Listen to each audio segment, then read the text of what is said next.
This is Boadu TV. Truth and integrity.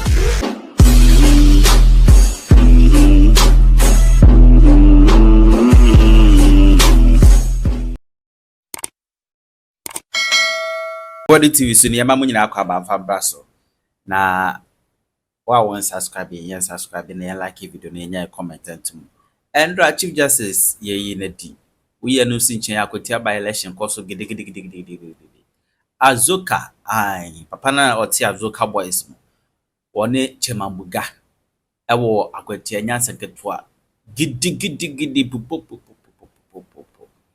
na Captain Smart forte aye IGP Jakpa ewo aye Akwatia no se chia kronfo man no makodu ho aswa police for 5,000 n'echiri akwakogu Akwatia nko a Akwatia by election kwa na sa police for no mko eden ena omugina ho ya omukwan a omuntimi batayo obi ampesode no be kwakwo semlia obi akobọ na ekopra no na yenhwese na Akwatia by election no ekoso de oman efa bi hye wonsa enye wunti enye wunti ene ye de adwuma ne ma ho ena enye nipa na o appointed wunti ene ye de adwuma ne ma ho oman nunti ne ye de adwuma ne ma ho eti Ghana for ho ene ma mi nsu wa de be ma Ghana for ye sheje ye Ghana for no ye sheje so we ya da wadwo se ye hu yo sana Ghana for te we behave say as a ye hu bi as a de awo ye no ye nim Ghana for nimpa wo de 2024 ye kwoto aba no na kro mo ye di kwadwo pede na kasa hwesade abato nsiko hoy Ghana for nimba wo de ma asam ne mra ho na be hu se na Torkorno nkrofo nim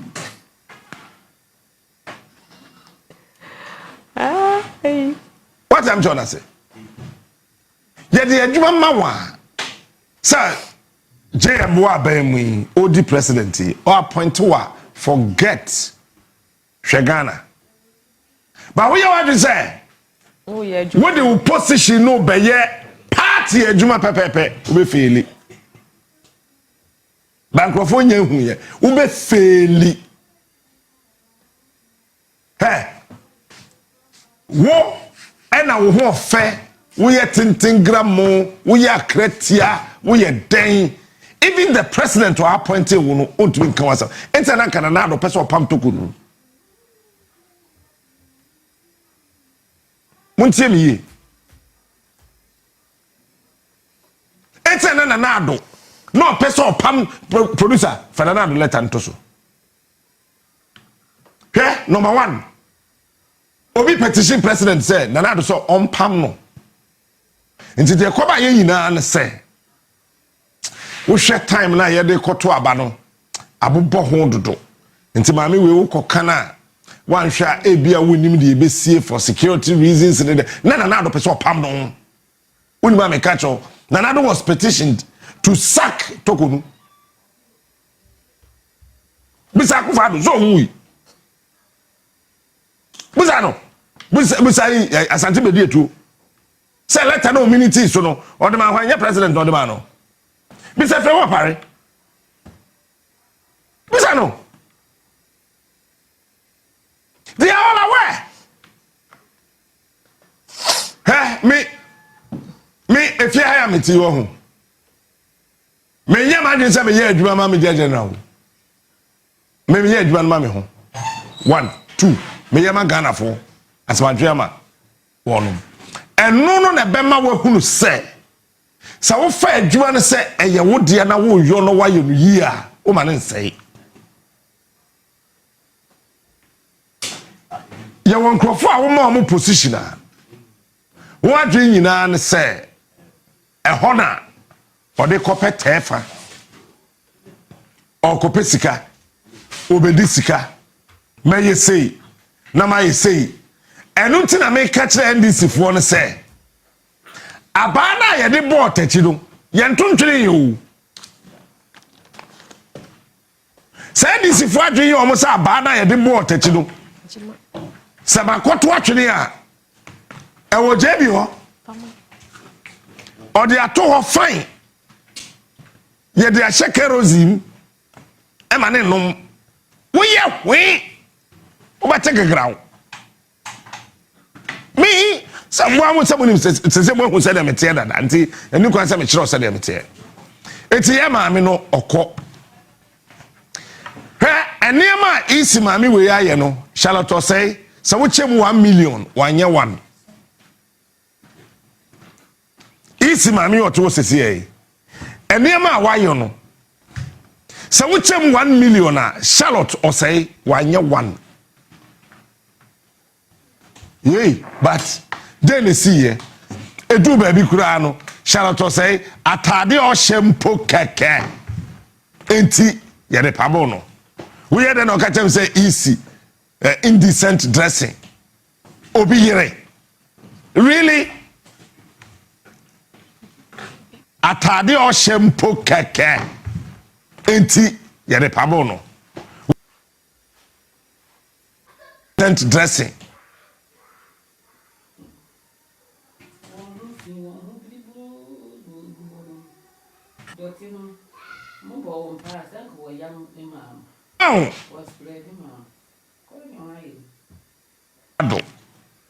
petition na obi tro koma no some pam tokunu producer fatos na nkọ ya de ene da ho no petition ni we wa won koma na do say hey ke wo pamujaf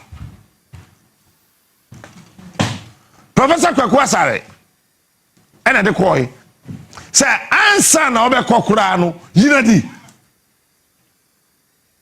start the process. Wouldn't be say John Mahama started the referee minister bakubi. No, why here na Jida? Jida. Abu Gapele. John Mahama started prosecution no. And Olusu 2016. Say na do buy no who Abu Gapele here NDC dinti. Or twice we had me to. Sakana do started process we are. Na kanye John Mahama na ebe hyase abepam tokunu. Adam di to ho police asafa to obium. Apart from Sir Professor Kwaku Professor Stephen Kwaku Asare no be fufra petition president akufa do so dada. But at the end of the day nyame na me dana se me so obekọ okọ. And now, so catch us 2028 about your 12 years. You are assuming it me. 4th December 2028. In Subia Betodo, a half of Ghana. On the 5th, Shinsi, 6th, half na kadin Sube Gugu. 7th, hold on, I catch you. Yeah, IPAC meeting be because November 2027.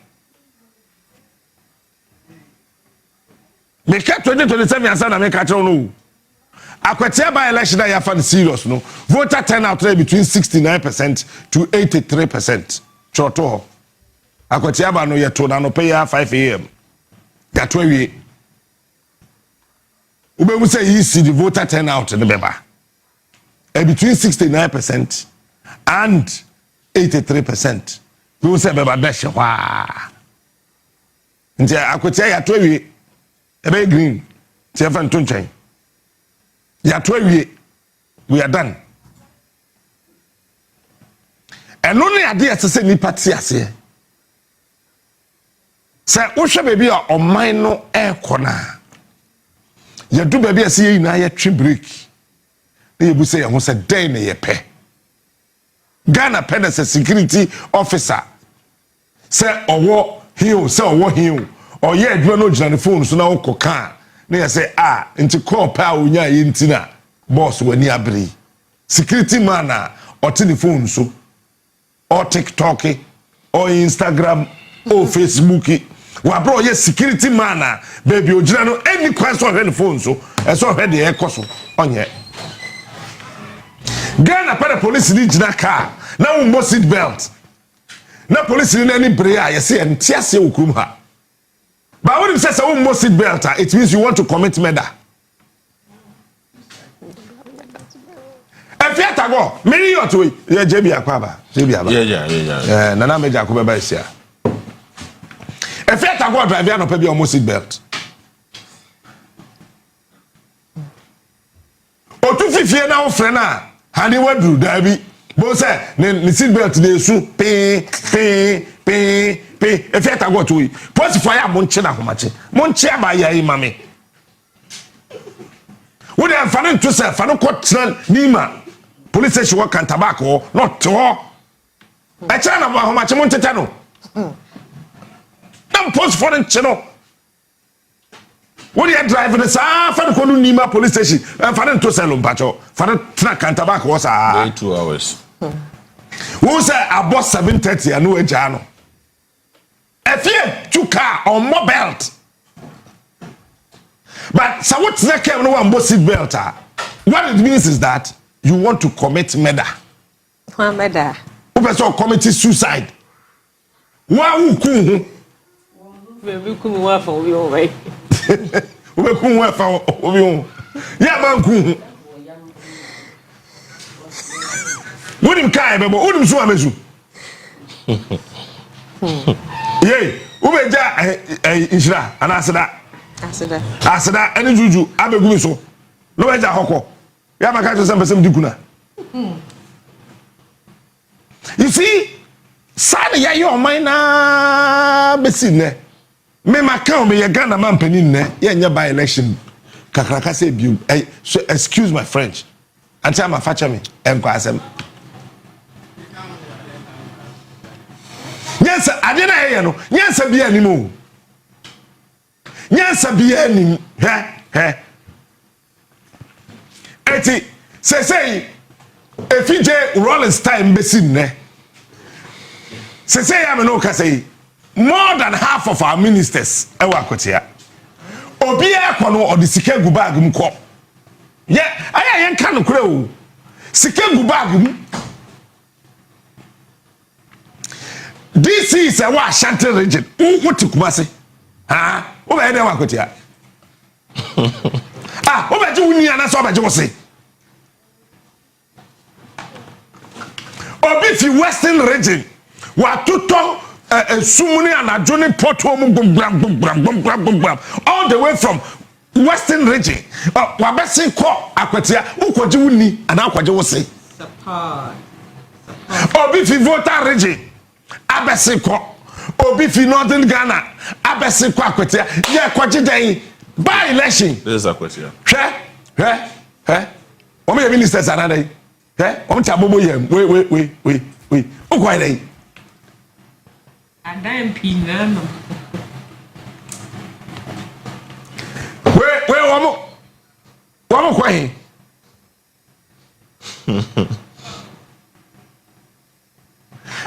Ghana NPP mpenifo nyina so akwakogu Akwatia aka 17 pe papa no so mpie da That's not no will leave. o tell baby yes we wow ke we ade no tesla branch ni suru ba ko oba ya nsa we ba osuro eti wo an kasa ba ko be sin suo nim na watwa video na dey asane NDC mpanimfo na omahu say padi no oye adwuma na NPP for so the one mo pay women organizer youth organizer general secretary omo so na mo twa videos no mo go it is rubbish me ya Ghana man pay the constitution and sesa no kwa be by force e hon kwa be sesa no mutala oye NDC ni nyame fa ne kran say owo ya and what say NDC mo apart na mo nko prime minister munyi ba ko mre yamfa enso en in NPP ai kumi wawu Akwatia ye nko pre ye ho nko ye hwe wo mo amontoma ba munyi ba ko mre come on, you find the parliament. You sworn in easy on mocha. Abansi kabi and she a party na na ebonika. It is a party na fit so be say NDC na and just one person my ear and you know nothing. Why are we wasting our time like this as people? Are we not crazy? It is a say I no can say. Jamie, the last time I checked, I posted phone I could take 3,000. Yeah. In fact, almost every day, I cry. Oh, why?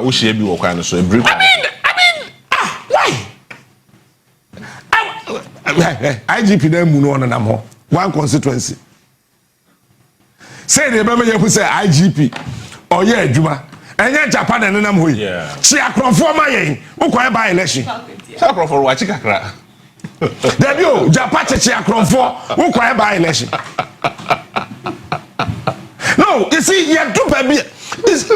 No, Ghana for Pamacho. Yeah, your man, yeah, in your political party. When you be a NPP penny for that Akwakugo.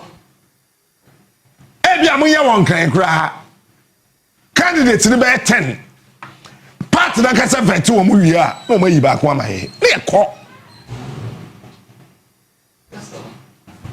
we don't have to waste money. You see, so America for Yanasa, UK for Yanasa, and today be the best you be. Why are we always photocopying? Why? I mean, why are we always photocopying? Since I see I'm no say, I'm not President Sokoi. Akwatia by election, President to Akwatia Nra. Maybe I got a man penny in court. Maybe in court. Because today. Huh? The only thing is that partner, Sisa Kamutala say, partner, the share free mono. Monko yi candidate imre, speaker, swear in my uncle. Yet, we say constitution here, yes, say, I no can say, and he crana by election BC as 2024 abano. Jachu Kwesi. I said no. NPP for yina koguho ye the ebu excavators, bulldozers, graders, and obu this counterfeit sika Akwatia counterfeit. Padis rinji sika ni na wie no, o de kotade na wo so so ye nso gusu ana ho no. Sika NPP for Akwatia wo, Jachi Kwesi wo no, nso kan na ho no. Wo mo chaya chewi meboa. Now, producer video one about me. I don't know what say, Captain. Why are you saying this? Producer, you are letting me feel like I said. How much I have? Akwatia Captain, I said. We grow with the how much I have? But we did we woman. But that's how we are the one. I want it. I don't. Mo yam na it say jam my mom tiri na make me. On ko che wi. Na ya yoyo. Na ya yoyo. Abrante no kan wi. O ka sa yoyo. What eh? Ayoyo ya dey. No be am ready dey ohu ayoyo ha ban kwa baka say. Oh dabi asema na okay. Mo bi no red na man fufuo no ndi wi na so bi say no obeka tro say ye bo no me ne ya. Sometimes I just don't want. I just can't understand. I saw mine here, you know. I say, we just want to do anything anyhow. That you question what? Kikiri guess and so start to try new mom say. Second year yaje abandi yen too. Ade then pa Ghana for patro then high. And yet me more minor cause on your free kakra. The be a Ghana yes stressed. E mudi pa stress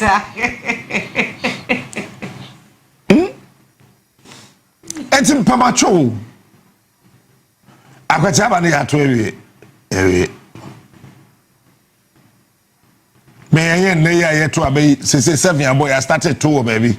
Nya fe na mbeye campaign amobi me by election sheda yami bia sam to no by election there constituency ba ko pe nti ye say agi time nyina Tese ko he TV bi so ko fa bobo tie pampe ono eno wi fufu guri ye manajo ana adope ko sore ye wentimi anne la fua ye pampe ena o TV so the radio so da wo mo te so and funny could go to Akwatia and then from the 1992 and then the day and then the sukromodum and then they are here fu pampe one constituency. So the whole country must come to a standstill. Why?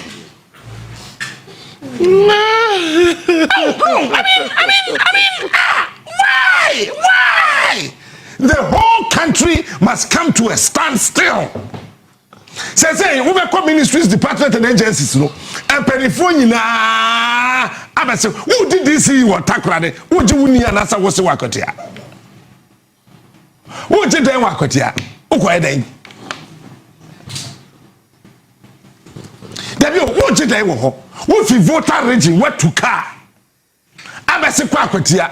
Who quiet then? A former Pokata. Who did they walk? Support your brother.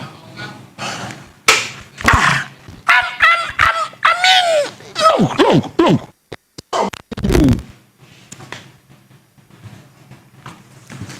Jamie. Sure. Come here. But I mean, I don't know how much you. It's so true because you see, my process here, the is starting November. You was November. Near Pam Yisi, my free home. You was September. You September until October, November. Mimi Kram Pesa be a petition cover president say on Pam Adokweo to. Chema say we dey enye bon. Legal process intended. I say Pam no. Really sir, ke wo enya bi. Azazo tia. I say wonu ba no. On my back one ye. I say ye kuguntan. Jebi na kasa for supete. Oh, come on. But me, I just surprised because never in that prayer camp. What was it? I'm not for the moment. Ebo modia so meet me more minor at me ejina naso. Na se kobase se Ghana ya pe bibia kan na aka ne ye. Se na be betumi anya baby papa ejina. And I know say your hospitals, no hospital in Ghana, and I provide the best of quality service. Not even our premium hospitals, and I provided the best of quality service. This is beer, not baby. I'm crank at me or Kakawa, not media be hospital. A hormone nebia or choir. Yes, so Swadi Joso Kakas and the Bay are home to me at all. But JB, I didn't say. Private hospitals, no. They are doing it. Yes. Buying for no dear. Share minimum semetin ya kadi. Oh no. Share media institutions are holding a work her. Yeah. Share radio station need TV stations. Private ones, media general. Share senior man here wa here. GBC. Now let's see your demonstration. Like. Let's see your demonstration. GTV ye Ghana for nyina dia ibeka so more professionals wo ho no. Kungun ku oba the kaba with him the pump full dress. Why never share? You know, radio no so you know just say I don't know. You know the now to us. Can walk. Because sir Osha Sadema we na na. JB. Yeah, you say best say it will be a bad dream. If Opeso ye idea a year, the system will be fighting against one person idea, and that is very unfortunate. Go elsewhere and see. And yeah, Omoko de Biabao, Omokoba, na Baba Yasefufro. Yeah, dear no, yeah, they're done prayer camp. I hold one the Yanko Bompire said, I'm missing Yakopo bet me assassin you, my God will never, every throw, Maybe or had exactly. Share acquire Umuye, now Captain Kawasami. Baby, Yakwatia. Kwabnana packing the Land Cruiser. A packeno, pick up, then the car pebi, and then yes, because on person because him, I watch him. And what for Moya, any pragia and all the course just because just because of the vote of Kwabnanese 12 famano no benya to me or 2 million or that is the system you live in Ghana. It also be a phobia money, and that is very unfortunate because yet teaching political parties so yet teaching on mine. Look at this. What you say we are nipa etin so na ti enti nipa no so to be fa car enko onante anye yie enti na ofo pragia anasa bobo ya no pack the car papa ni bi fancy ho no mo because eno de nsuo komu a ebetimi asai ebetimi akokomim bibi betimi asai wo homa na boka kese enti ene ma ne pack isi baabi na nadwemu ese nadwemu eda fine but ofo pragia fa nko na JB another year was here so you say omo good constituency be say so Emma youth le ozu nye ska that time because we are our form me 1 year ultimate hit how long everything to make it sika wo sori anopa wo beje 1 2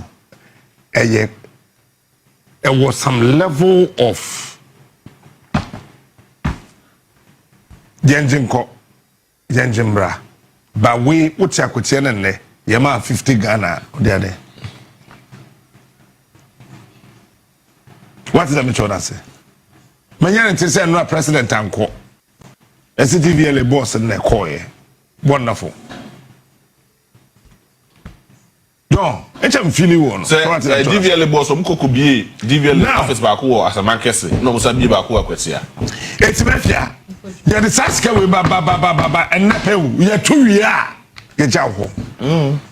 Obi afa anya hwe. Me by elections no me wo funny idea about it. No, democracy. Democracy. Untumi ka say party muni pa obi. Democracy the chief justice Timitina ho. Dabi democracy to the chief justice Timitina ho. E hwe nyame o hata suru ho yanim. Time I to financial court date. Okoye date. Na democracy na bi na ho. Say eno na I didn't say. Say democracy no. And ye culture no set right. Emrana ye democracy o se den no ene ye culture ye tradition ye custom say ye here before them call. There's nothing in our constitution man me who say me ye BPD everything UK ni US and ye dey bro for atro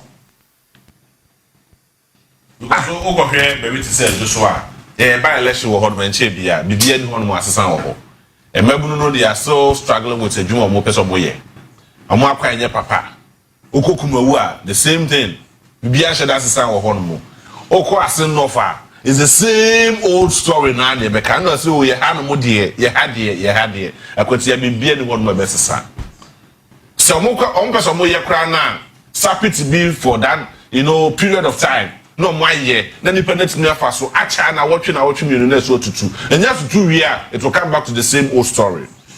You see you but sika na ye said ya sa sapete no o quantify na so o kasa o de bomu a ebetumi aye concrete road kra enye me wanwa but kwabane be jedi just because or some the political party not the country as o mine and nipa no moti won mo so eso sa de ma no so me this time the California at the whole no but I go in the chair look those just so look at what happened.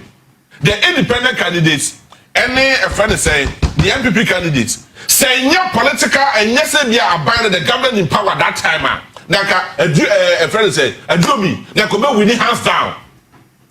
He was cheated. I mean we all know there's a public notice. We all know he was cheated. I say enough. Tell na NPP na no power me boy. Omo kwa sika. We saw them. The NDC shared money. The NPP shared money. We saw them. I go get the NDC.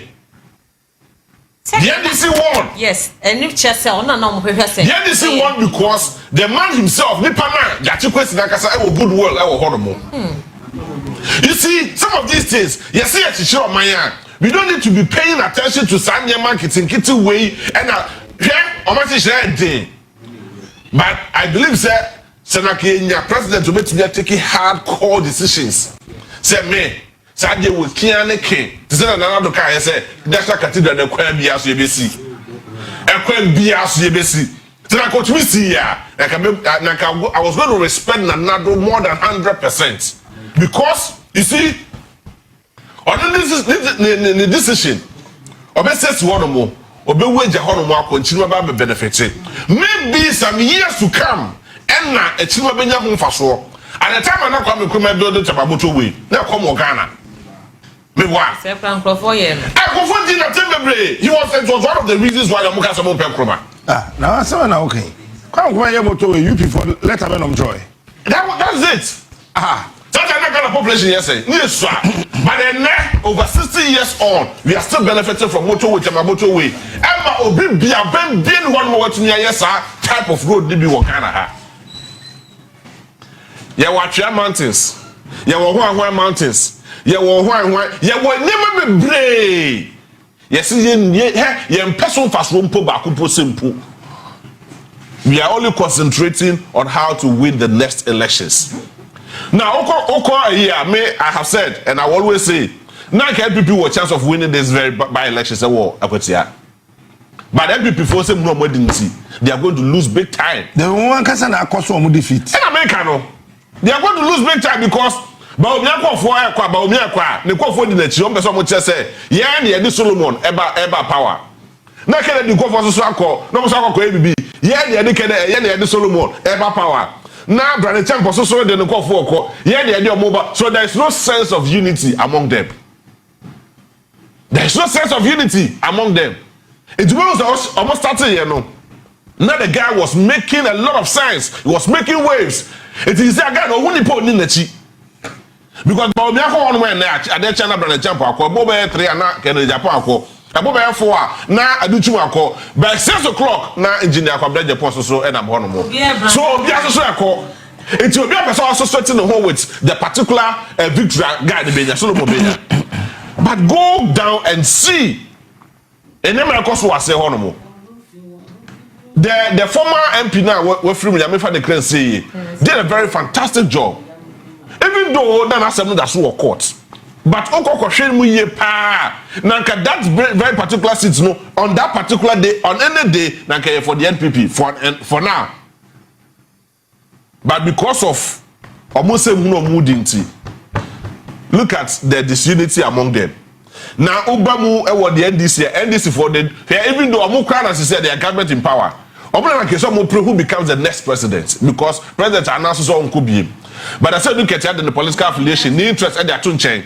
Julius that they are to change. I wish I be man. Oh, that day. I wish I someone say yes, I'm in your for. Just because they want to win power. So but these people are not like that.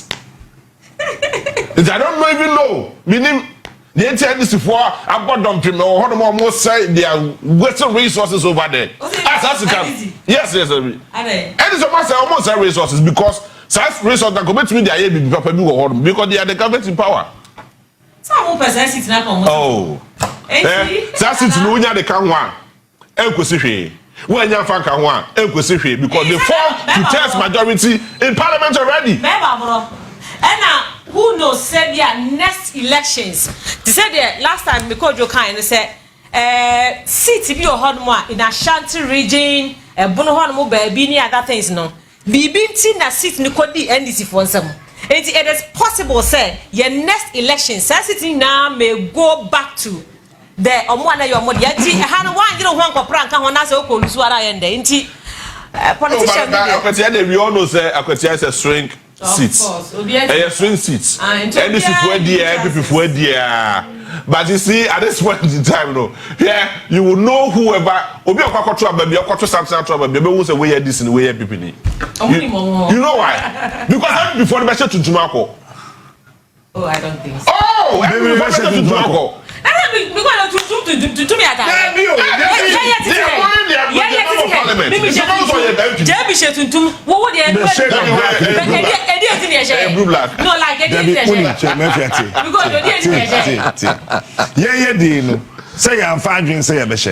It just happened. And so we should not do some shut up by my say. mo kwa mo nse tuntum kwa o pese o chese na chese kumiawu oh amane go bia baza oh ana jeje bi ka no onim de okan na chese ne yehu se ye yi eti ye kwa akoto ye try na win is the sympathy of the people nti ye kwa obi a she black ne nti onipa na ko nim se anyway NPP na kwa akoto no ebi no ma shase eto me mumu de me ye me fa be wo so kakra o cause say me ye fa be wo so nti maye but the thing say by elections agoro no yentra se ne yenhihye ne ye and the stress in black country no you waste resources sika and the stress say ya me no ka say regional EC te ho me sure say EC directors ni you were on mo Srebo Koku you was there yesterday with the IGP are we now yeah. Kodro, democracy in Tiao. No, but democracy. So what about Ekofo 8 at this point in time? And like a by election across the 8 constituencies. Like IGP Buga baby. I was how because you are just to say yeah democracy. What you are saying? Say yeah kabami ni die. Eni sa wodi obi koko si nipa konso say. Because say na nipa specific party we munti say ni nipa wu a ye the party ni ba ko na eko no ekoba ne sa yenya kra be san so akaseti ya enti ye dem na ya is fine yema democracy and him e wo Ghana had to say but in the end if I so be na Ghana for yenya free so it shouldn't be the political parties always winning the whole game. It should be the interest of our country. Yes. Because say Ghana and me and the say lawyer NDC name. So we need this particular election, sir. Dear pa no betimi dia kodi krum ho. NDC no. Dear pa, dear put your pa no betimi dia kodi krum ho. Oh, obviously the punto akọ, especially say the party na wa ban so no. I mean, no, my for Yvonne, you hear be kwasapoma ho. Yvonne what me kan ma che. Opa, me dey also dey great. Na bibi aboko there. Nyamiado na opa ma che won there. Nyamiado me yan nti say work a lot of polling stations. Boy enkomo ho na yenko. Yo, opa, entry bia na me many a Topema primary school e wo Akwatia Captain Smart. I would really appear for a polling station one. Mr. Buga, I am working in the Ambasso saying for a bit polling station and now on my swabano. But then I was him say, what is a fine Bolivia, number Bena upset line in one with young control Abano. The chief of a mamma Abba Bolivia Long Station, I had say polling station, you knew, and I had said, you can say the and for to a line in one movie and some other stuff. It's the other day, it's so far, it's being a peaceful process so far. Police is also, and you're back in him here, the dog to Pana, police station or any nano, and we have said almost guarded to protect the peace of the process and the integrity of the ballot. So.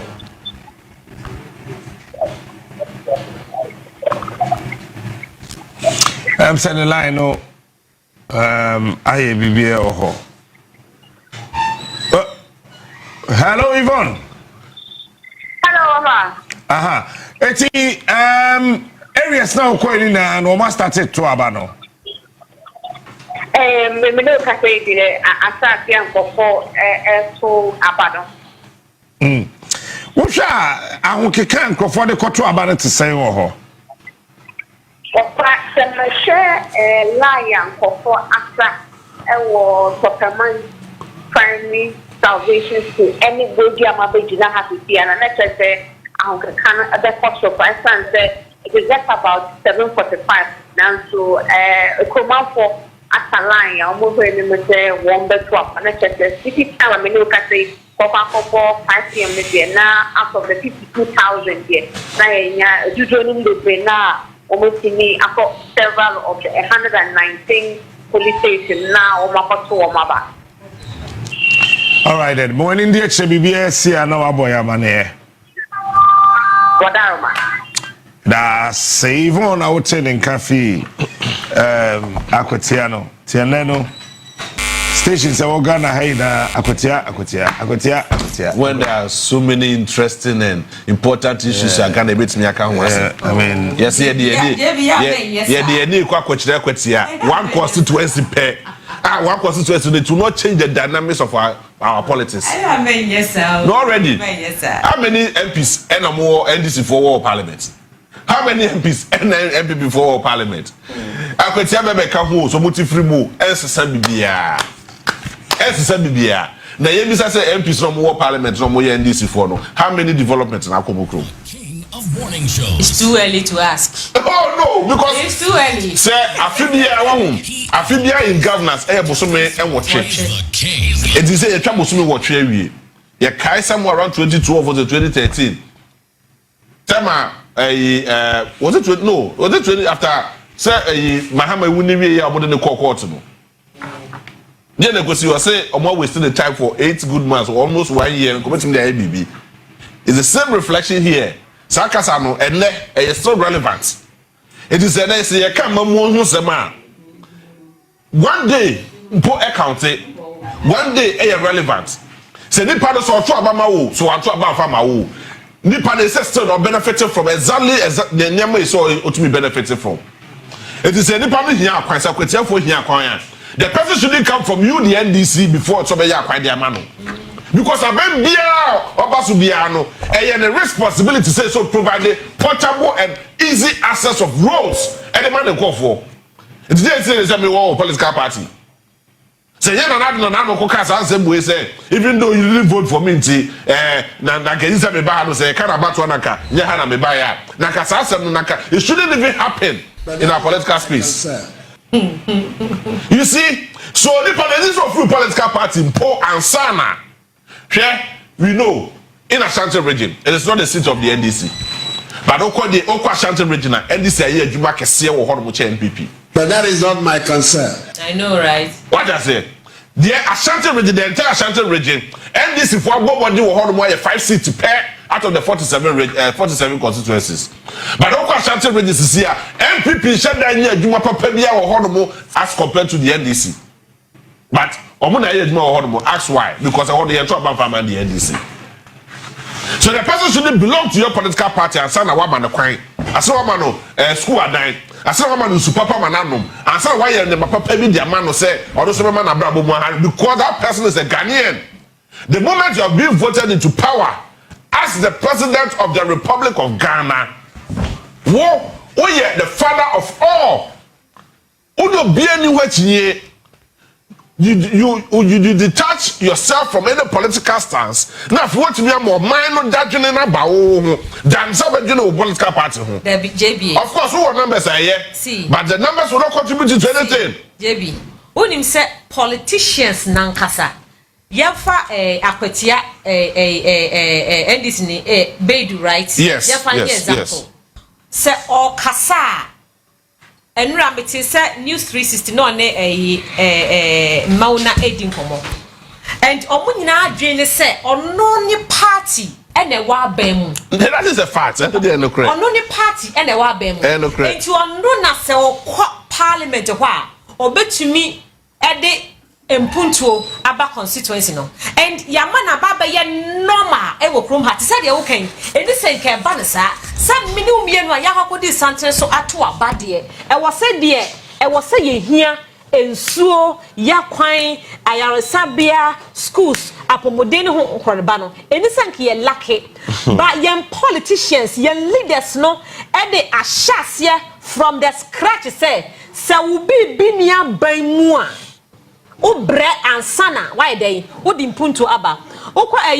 Honorable, near friend, honorable opposition, our Western, I'm say, Noko, Bibi Noko. Our Western region, ho baby, around in Zimaho. Okay.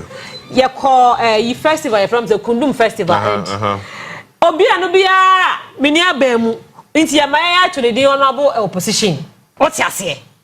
No, but you see, your photo about the politicians, no, yes, Sadia to Anna, almost so. But I go, I never when you see a refi, or your brabo say, say, NDC power when ADC was there.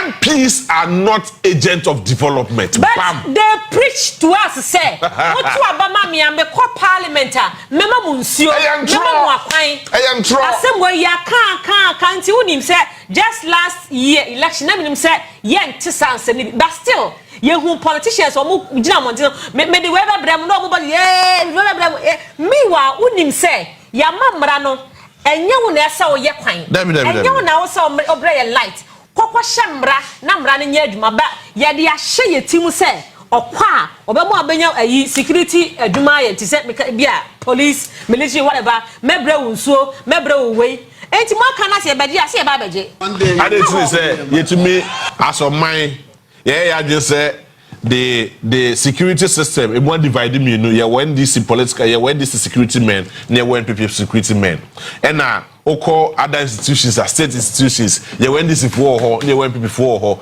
oko bebia ye all like I said omani mo achemienu and we are not focusing on building the country, we are focusing on building political parties. And that is very, very unfortunate because you see share Sabi. Elsewhere, you TSK Kohemwa, and one do not belong to any political party in those countries. Yay. And the Akwatia forest. And I said, Yazoo never honomono. Ye Koko who Sabi predecessor, Preko Crow or Humpu, Humbi. Why are we turning our country into this shape? Near we are Sakoko, Yakoko, Sesen, Yankopon, and Moye, Yame, only Sada General to the Abuano. Yamini a whole time because we have not made ourselves so relevant to that extent. Adentina, Nipana or no, Ewa Akwatia Soka.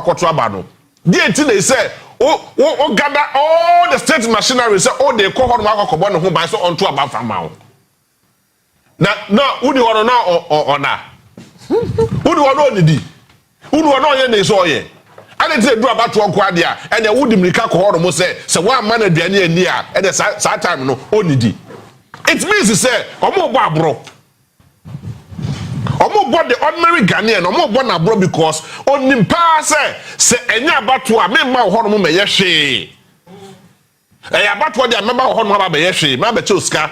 Memo de di memo atade ahye memo akwa papa mo afa so memo nsuanum me be say here bia de amount because onim say ohia otumi beyond the tumi no what else onim say JB enye omu nyina so na etisa o ye wo MPC bi o hono a omu ye like time bia omu to abade man call mra hye bedwam no he is there for an crofo obi ti say amabu asei Amabu say a bayiri pa say obi betimi abetu no.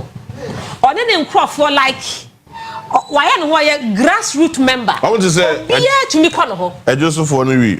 O say I want to say Joseph for no wi. Oh.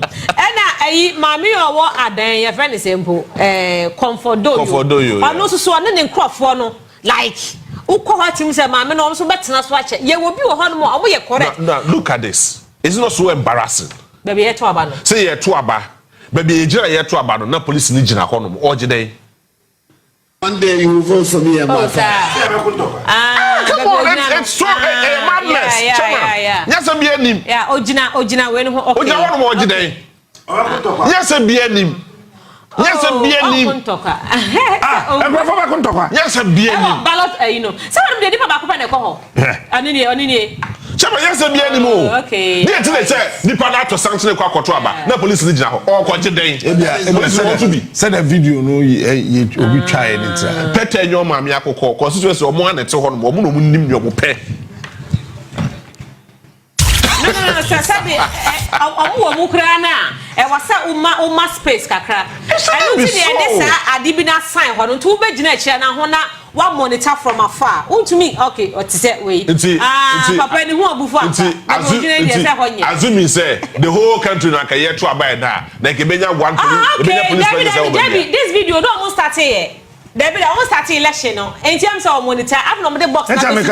Yeah. Video no send it. I've not more rangy. No, I'm not starting. See, these things are not necessary. No, David, I'm not starting here. He's supposed to be there. Yeah. One way yes so be one maybe omo to aba no two person say sabatu sabatu won mu mama we mu ne ma no mekan JB with the train o say with the train mama different angle Baby, I'm to about where school. It's a dentist one School at the tree. You see, is it a rationale behind it? Maybe I'm to about yes, school. Yes, to where school. Oh, yeah, they watch us school that we want to mess. Maybe you could school said you all. What are you? No problem. For Juju call. School that way. Where your school? And you found man call. Tell them who call school do that way more. And you know, no, yeah, me. Chema, all the so say such a chum. Sisia, I will hold no Sisia. For Juju call no more. Let me know. Remember the body facility, but them. Father call. See, I want you quiet to one call Bekobi. I can't pay. Nipa funny. Yeah, funny. Nipa can it. Yeah, funny. But they had to about themselves for whole school.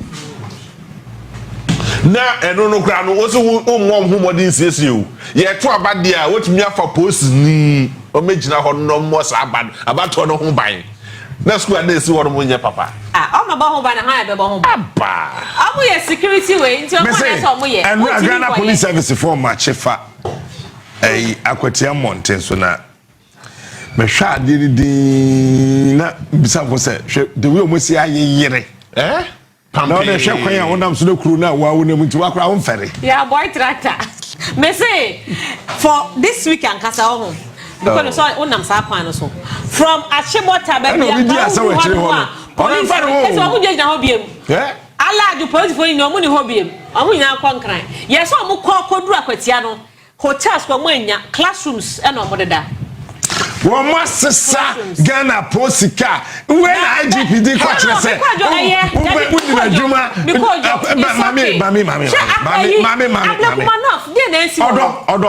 that is why we need to stop this rubbish. No.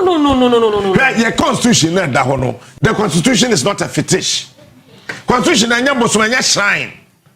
Jay Kufuor time. Or what crap pages by Ghana say and Farmer Ghana Police Service. Yeni pages ne ba no. And Kufuor sorry against Jay Kufuor say Adentina besia achede one fan parliament go Kufuor say ade no anya fetish. Your constitution ye da hoyi. Your trauma America for. This is rubbish. Must we always go for a by-election and the entire government machinery here NPP are saying we go to talk about the formula maybe it's stopping Torkorno no me can't talk not in talk what degree ba you know say election say na Asin Central say Jakpa say one Asin off government machinery na kugu ho if you were best quite so no mko chewi that time na NPP omunya ko ba NDC na mo opposition no they were all there but at the end of the day government na ntimi antaki no problem etika Jakpa say what say no very simple NDC for na moment candidate oh no David why are we wasting resources school that yes way democracy Democracy, and then we yes way democracy. Yeah, I quite down with Mudo. Because school down way. It's a Kwaswana. I'm not saying I'm Kwaswana. Yes, me do idea way. Say MP before that they call you a more candidate. Second to the secret baby Ankolani. What's the name? Time in bungalow. Wow. Me too go what a time also what's a lifetime. Me say me person. Ti say jana we nyina yakwa you can't say you ko mu bi da o ma fia dey you can say school dan yes we nten consider ben ye be jai dan we si ama school for nkola enti ye nye nhihye ne ye say police for say IGP na mu no te o te ejo so o chewi so he den o onu amu na akwa e wo nya ejo so Akwatia o to bi o je den IGP je den wa Akwatia oh so only did den me kojo yenya nananum ha ya to Akwatia friends abekuma no fie ye super papa ya say this is not IGP ani enimo one time because you had compare Dampare was very active active sa police ni abato ma enti ya sopa na so you're too slow for the work na say no lead team we also blaming him say yeah that's supposed to for ina ku because I will be painting we yanti ade na yakana say o don't want to say yes party na nkasa nipa na wu mu no onye the primaries no mayam nipa ni enso ani in ye nu ho now as now ye you nu ho inti me say follow the due process you be do that by later by ya one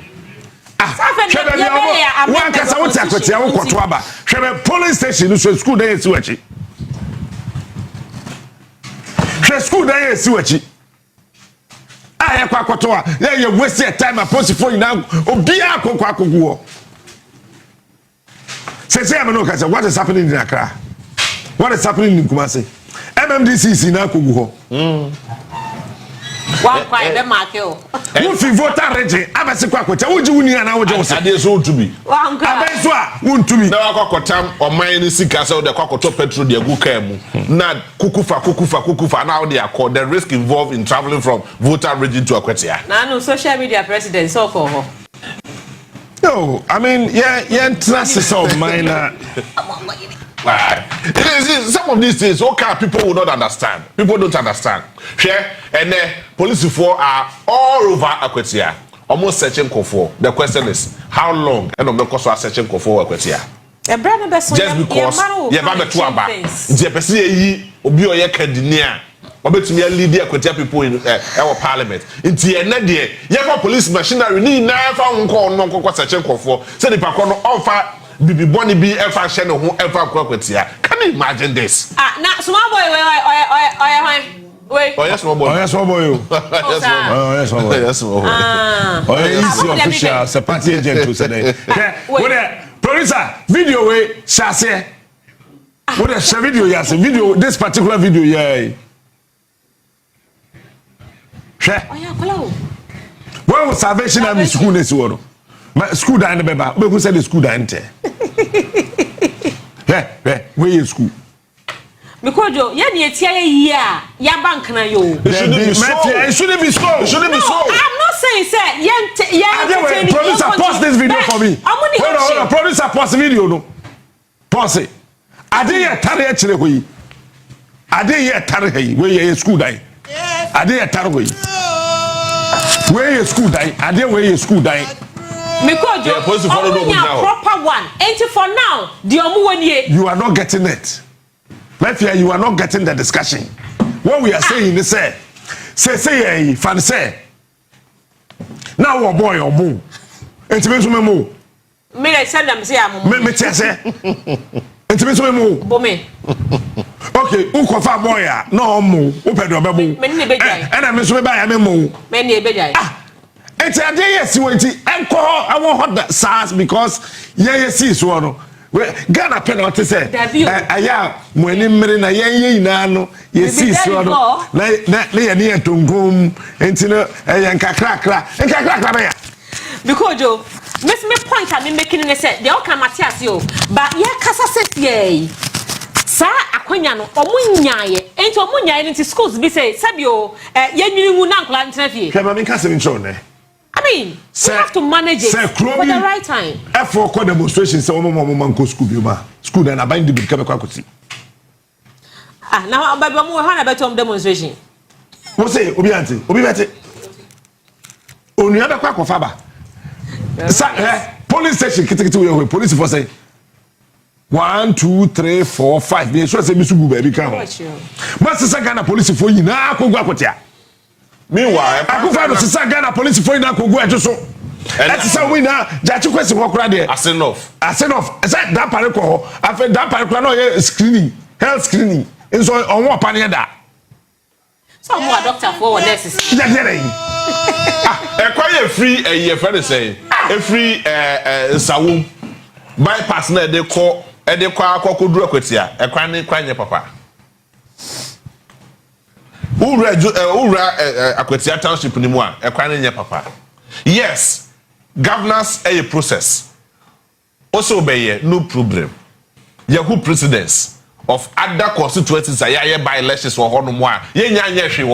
So what is the guarantee that we'll be able to? Because you are not the only person who constituency by election or honorable. Every development constituency deserves a particular development. But look at the case of Akwatia. Development being the honorable. Development being the honorable. Somebody should tell me, should be bold enough to tell me that there is one single project in Akwatia. I bet me I can say where they are monumental. NPP say, "Ewa bem." 8 years. Omo che ade ba ko omo yesi Akwatia. Akwatia, there's this rich natural resources. When him say Akwatia diamond no me diamond den ho ni na no. Omo den krata wo ho no. Me da wo. Na me wa adom ton. Me da wo san krata ni na wo. When him say Akwatia diamond, omo ton ye. This is a gold crap. How much you check with your diamond on scraps? Yeah, that I'm not condemned for. Condemn. You see, very unfortunate. I mean, some of these things you might think say, yeah, can the negative we know, but it's for the good interest of this country. Yeah, can negative. Yeah, can negative. No, but it's for the interest of the country. Yeah, can negative. I saw an organo. Yeah, can negative. Must we sit in this country from 1992 till today? Never be a homogene. Essentially, a Salvation Army. I'm sorry for school. Essentially, a Salvation Army. I'm sorry. I did where you school. Wait, I did a tarot way. What was a chance and I know. Ya titem solo moi. The iron ache. And the baby a here. Near the baby at the term. And I am ma a cost. It's one casa. Who could line no matter about. So, oh, yeah, by election. Which idea we to about. What drink can I let you know? Yes, Yes, I mean, one casa, which I want to walk to Sabana. Who said then about him? Akwatia is one of the richest towns in this on continent Africa. Yeah. Gold war diamond that yet two Akwatia besin ne Akwatia ne time said the city Akwatia ne time Akwatia time what do Akwatia then now so now to me for you tell Akwatia woman ni hwe ye adwuma bia ni Akwatia bibia ni ho say bia ye bia adwuma bia fa nkofo 50 nti anopa bia ne de ba saba me fa nkofo 50 say ye kwa adwuma mpo. No, we mean Akwatia. As Akwatia to be produce diamond, they produce gold. With all the natural resources. You see? Wait, IGP nam so Akwatia. When a cow bomb potom bra, no shocks in there to. Oh, me call Joe. Now what do you want the Akwatia Smart. No. Now what a bottom say bra na kana see na dure go. Now what dream what the ho? Why are we doing this to this country? Why are we doing this to ourselves? Akwatia kroni time. And so she diamond that yet two Akwatia diamond ya tono dude you try to scraps. Pentecost under the toy, or to try the scraps. So during time when that diamond company national royalties and that's or more demand for no effort. Why did he call him?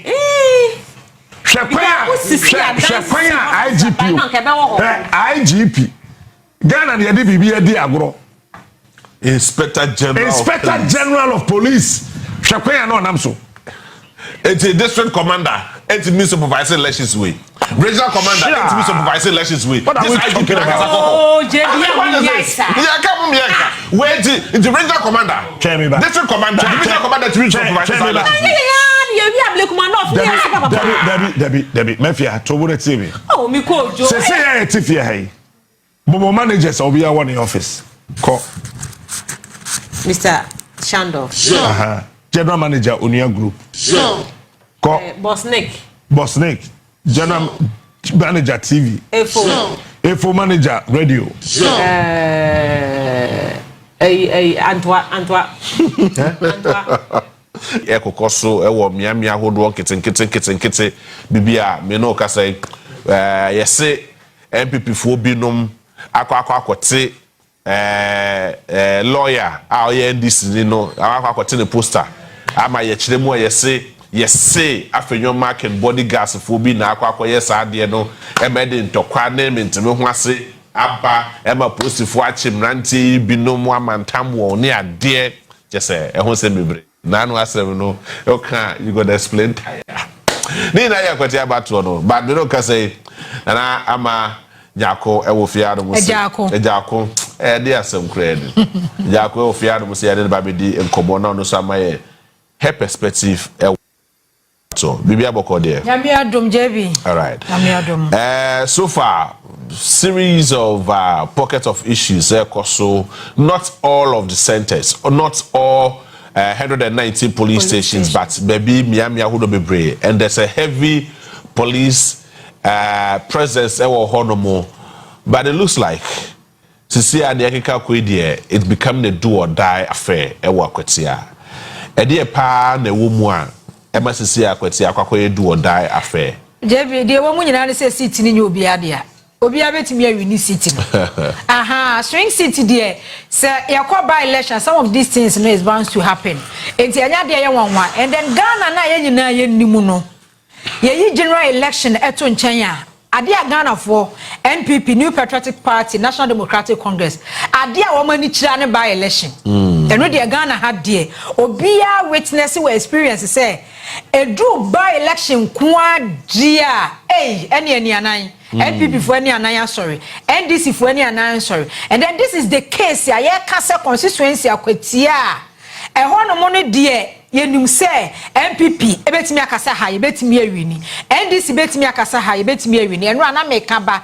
from 2012 eba way back cra from 1992 eba aye swing NDC wini NPP wini NDC I can remember say by election bi akoso Akwatia da na enya asem keto akora ewo ho no mo 2012 baba jama wini ye 2016 ama say ewini ye 2020 NDC ni ewini ye 2024 NPP ni ewini and then in less than a year by election after 2024 general election NPP NDC for protest in Senate court issues here day that seat no was in contention because NDC Eastern Regional NDC your friend is saying Kevo yeah. Chairman no any executives no and the whole constituency one no Akwatia constituency one no party executives nso hu say and excuse the late when we need sa no mu hu no no twema yeah sure ha say pin sheet ni bi ho no mo ne ade ni declaration ni bi ho no mo a de ye hu ya ne say ye kukuru ballot box e de abankran ha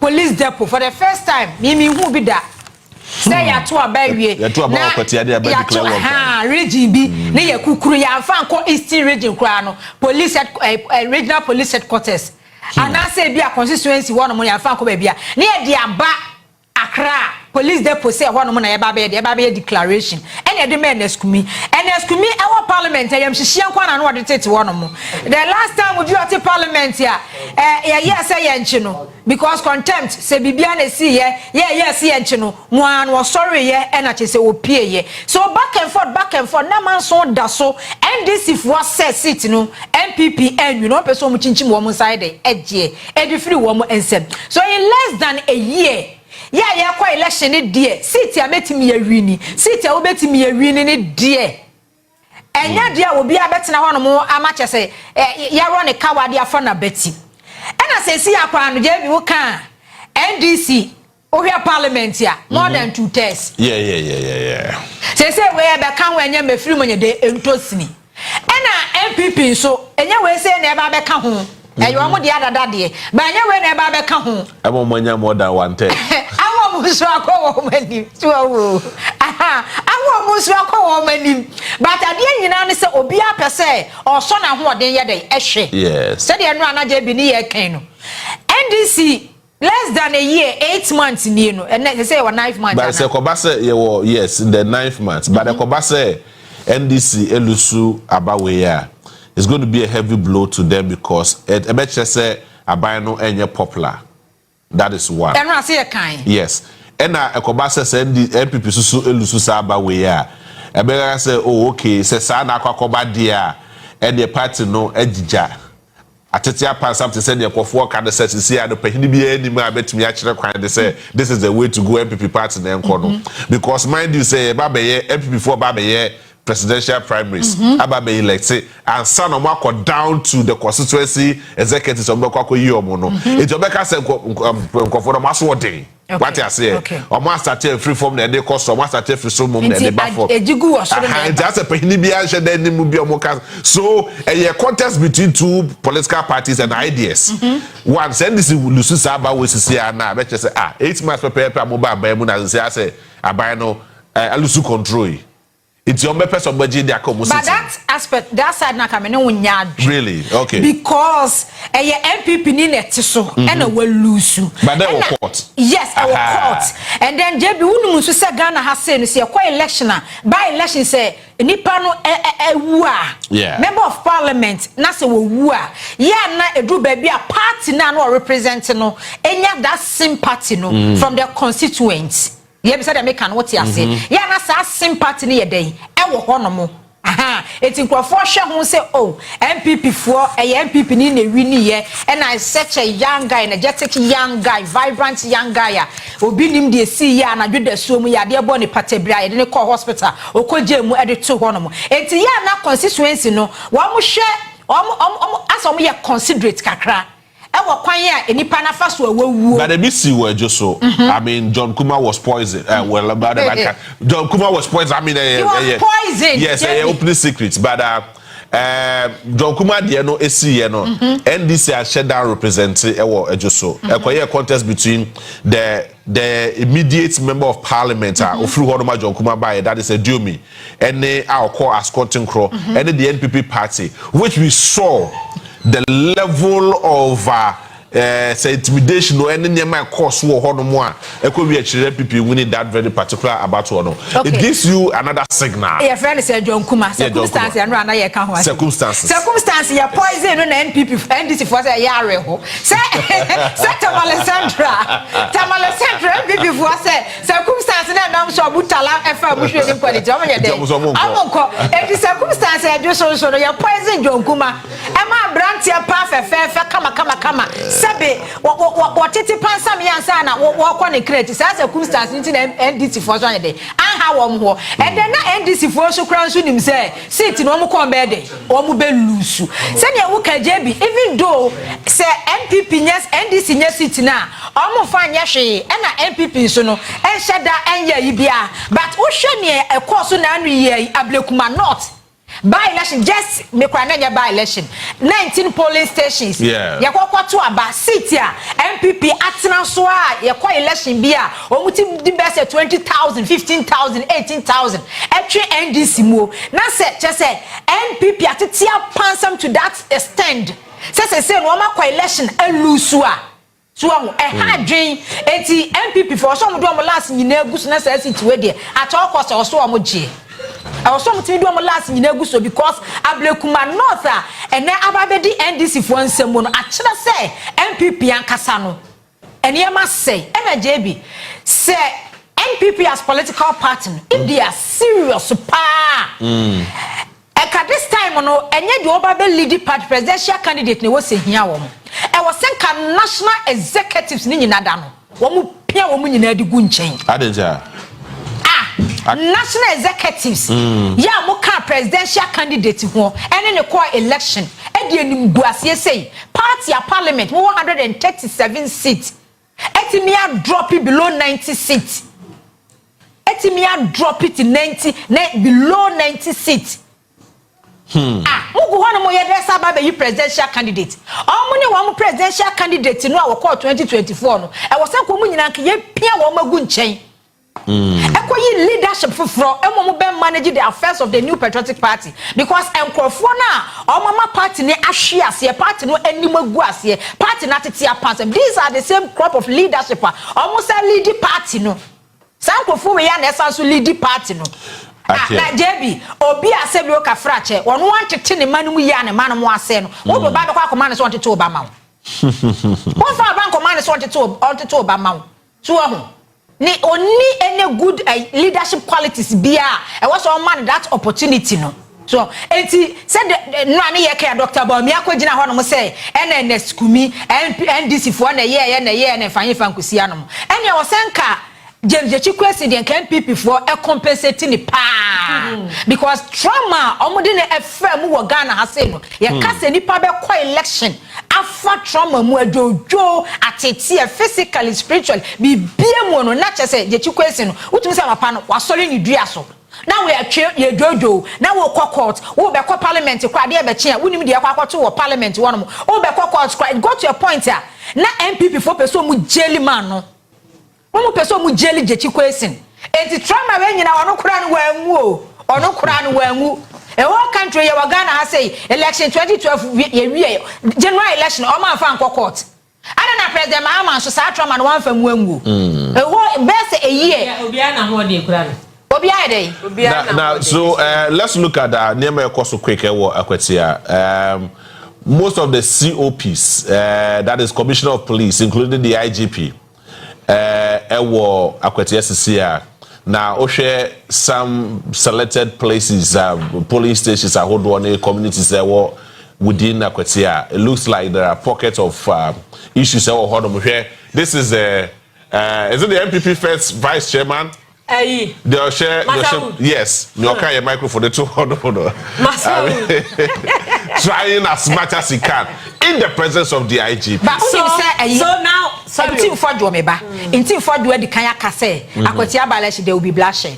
Yes, he said that. Yes. He said that. Yes. And the American said, nothing and opena ye Gina so case politics for Kwakono. Ne do no any problem. And IGP so hono and harding because ama Akwatia. Ya witnesses series of elections or violence. Na enye ba ira abrewajo. What was there? So on analyzing this very particular video very well. Police for mo honum na omo bro be 20. As against nkofo omo ye basabasaye no. Omo ye basabasaye no. The police is not even able to arrest them because in the presence of the police. See. What is this? You are not supposed to go with a gun. Because and at this time also so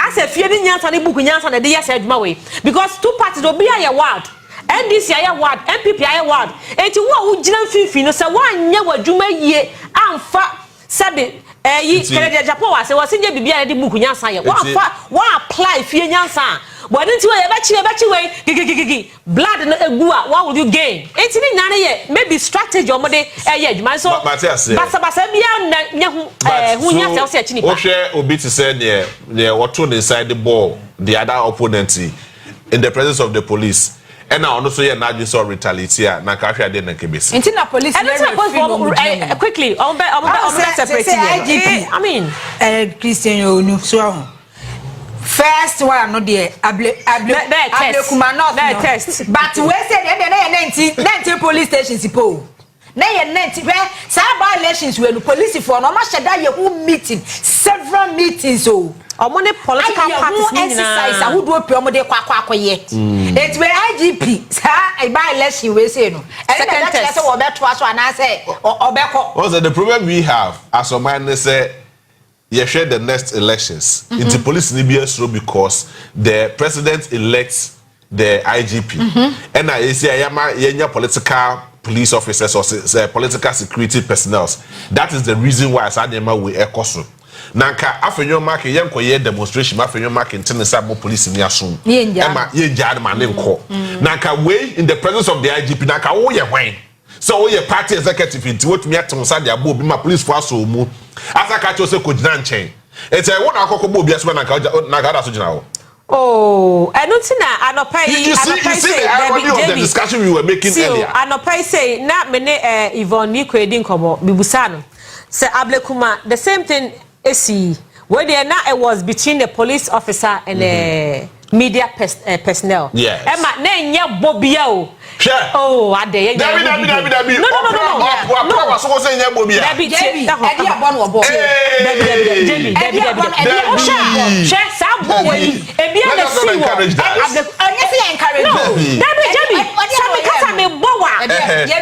So there was a touch. What the Bobia was what told us? There was a touch. Like this. And you be whatever. Yes, I want to that's what they born. Maybe not on what in the end or the born. Oh, come on. Policy penny or boss. I should have training for me. That day, I may drive by winning. Make just brief enemy report and me tea. Baby, report and the police force on sorry. Or say I'm doing my job. I'm doing my job. And then we send a police for man for one of my no more than a year. And then Yankupon and say the bonus I said, then I'm no so or the cocotones. But I say, ya try jump without any level of provocation.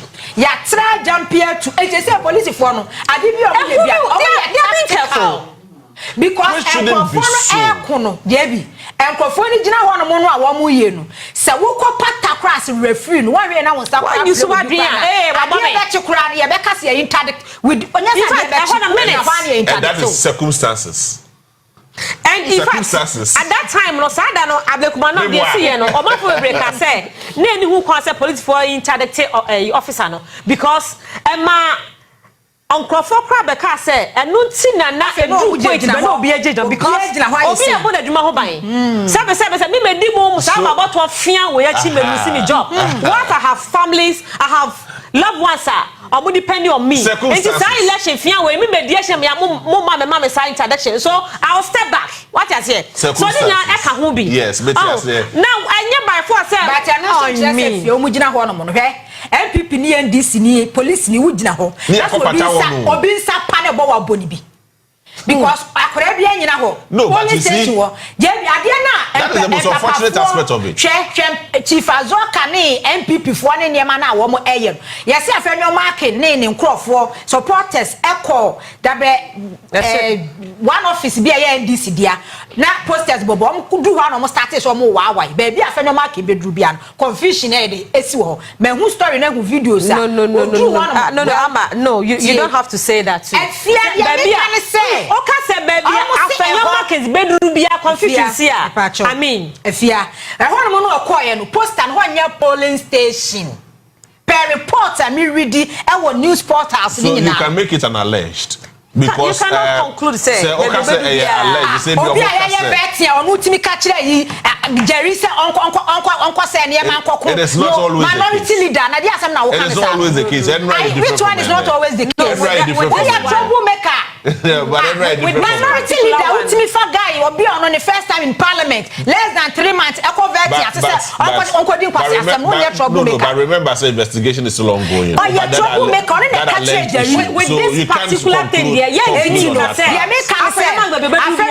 troublemaker because then a party office ultimate drew one more now be posters bobo one more we start to say why o pesa we cause commotion wo ho by election then Ghana ha yenim dia by election de ba yenim dia by election de ba e won mo nya police station according to report e ba say won mo ye NDC office e na wo candidate posters bobo one wo de nkofo kwa why akwa dey when you troublemaker, we a leader, a parliament, a leadership, no, we a leader or minority, micro minority, we a leader, no. And so you should act according to your leadership. It shouldn't be the case to say, I said, by election, you do or die first, the NPP, NDC, and then this time around, you know, say, some with me, be Magana for when say, even though we will say NPP co-position, JB, this say. Any 1 year. Debbie. So, any 1 year, it is a MPP EP city beer, no one say one more bre. Constituents were there na my year. Mumfa mun sense mumbo. Akwatia constituency say when ya mama. In the case of Akwatia, you can one party cannot say because two NDC for to about the MPP ni man be winning. Na MPP for to about the NDC. But the can say JBA say 8 years the NPP na was so. Yes, but within the 8 years, na NPP na so for the 8 years. Like as in the parliamentary. So yenya one NDC, one NPP. JBA me can say abani ye juma. Yes, I agree with you. Abani ye juma. Because e ka be pick points ya kwa ye campaign say Akwatia constituency. Ade wey na me ye wey na me say na me kan. Because MPs omunye agents of development. DC is that is a fallacy. I agree. We see hospital, we light. But vote or move plenty on by the catcher say,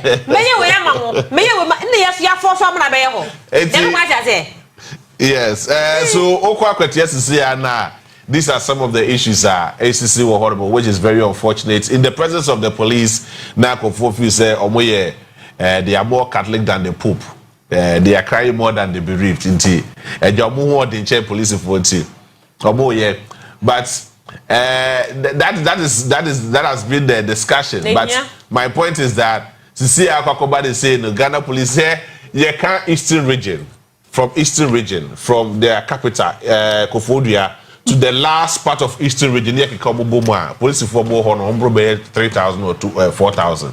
And then I am for me now, and I say even 1/3 of them. And for me, go a small constituency, about 119 police stations in our Akwatia.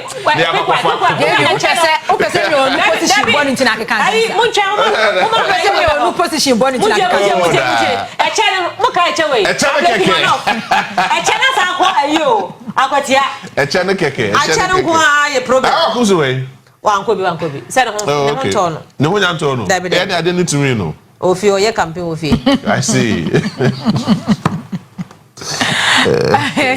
but JB sa election we no I don't think say a more ding asin dey koye wo asin no ko di be week e wo ho na wo hwe dey we police for no mo doors said dey nei police for gu Akwatia yi no mo doors wo ho no mo pa the ranker ekuta Chief Azorka nsa or ye COP Commissioner of Police. You get it now. Sometimes that is what I don't get it because look when Jamal Sergeant for last couple for the said because no election way. Oh come on, but why should it be a political influence? Oh but JB who Ghana won election. Why was there free Sergeant Ababa do IGP? What's it? Yeah, electoral, yeah, Boadu because a political party that have power. That means it's a official, and it's official automatically also be official. That's what we call. Come on, it shouldn't be so. Sana Maya Nunti, Sana. It shouldn't be so. It is COP's body now. Yes, they are pretending to be working. I was so why should it be so? Because JB, Senor Nudiagora. Oh, what office is that? Ne letter aba. She Ablekuma Kranente police station where they are quatorno. Ablekuma Nante police station. Ye pepper spray na ye spray. Oh, ye spray. And I feel so you talk to your home about Bonkro for JB. And you know, allow a IGP. I'm protecting any. Many problem. I was all called because. All right, so you must about the security aspects, you know, but yeah, regional correspondent of the Eastern region and the national organizer of the NDC, Joseph Yamin, Eddie Kobo, almost a minute here, but the Intibimra. We could see more observers than voters. And I don't know what is accounting for that. I don't know what is the reason for this. If I'm left to conclude, I think that disappointment may be one of the reasons why the turnout is low, especially when the MPP process in selecting who their candidate wasn't transparent. A number of persons wanted to contest.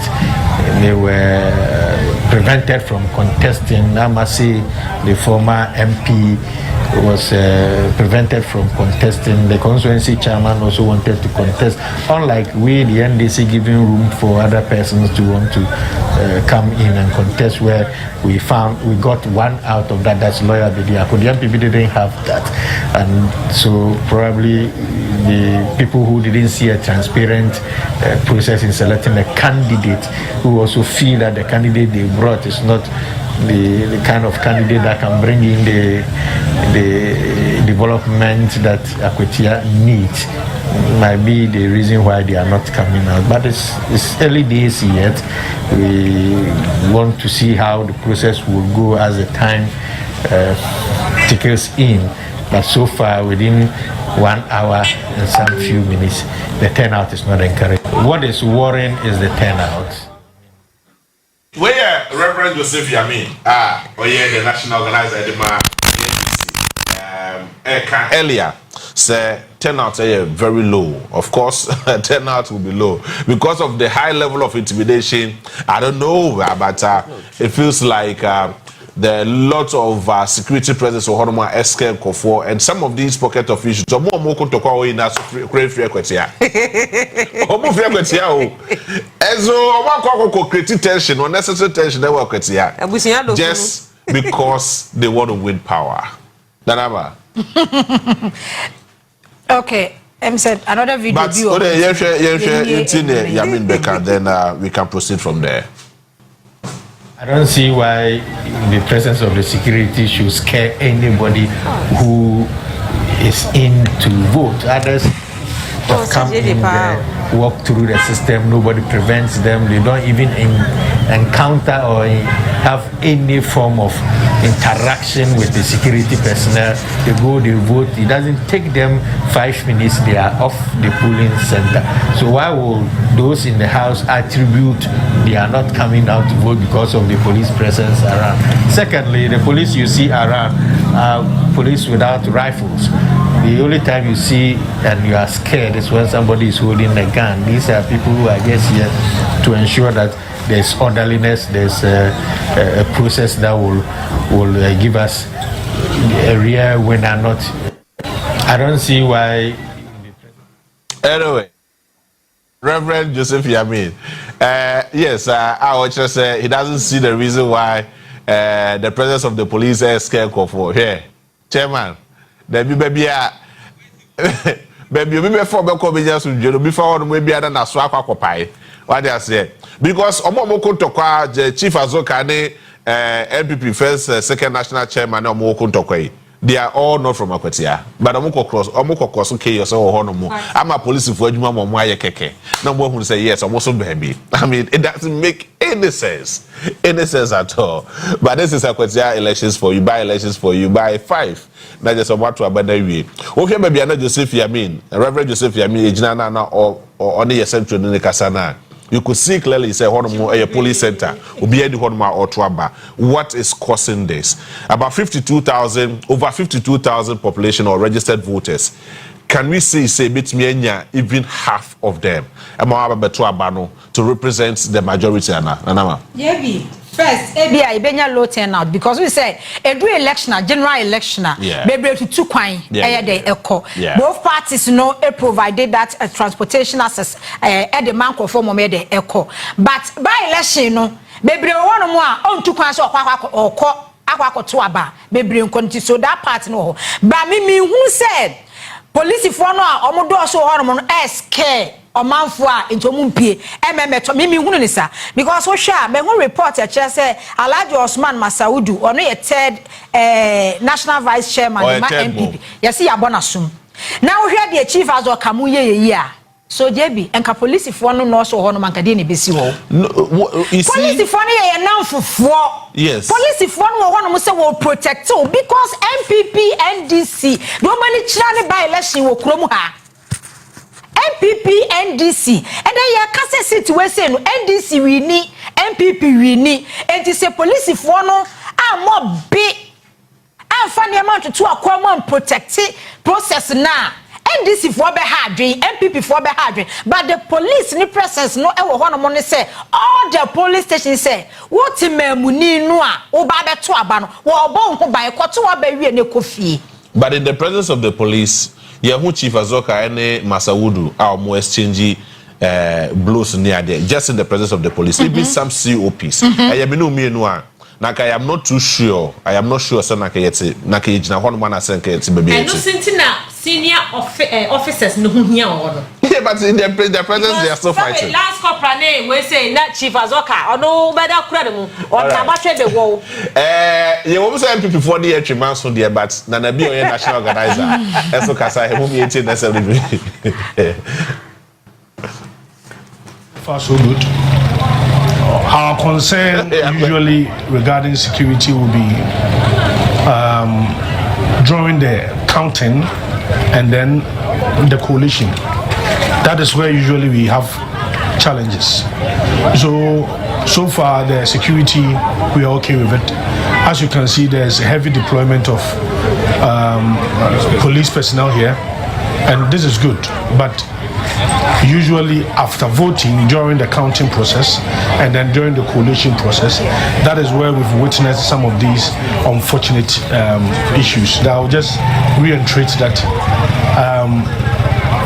they must beef up security around this period, especially getting closer to the end of polls, during counting and then during coalition. And that is where we will expect that they would also deliver. I mean, the IGP has said that this is going to be one of the most peaceful by-elections, and we are going to hold him to those words. But so far, so good.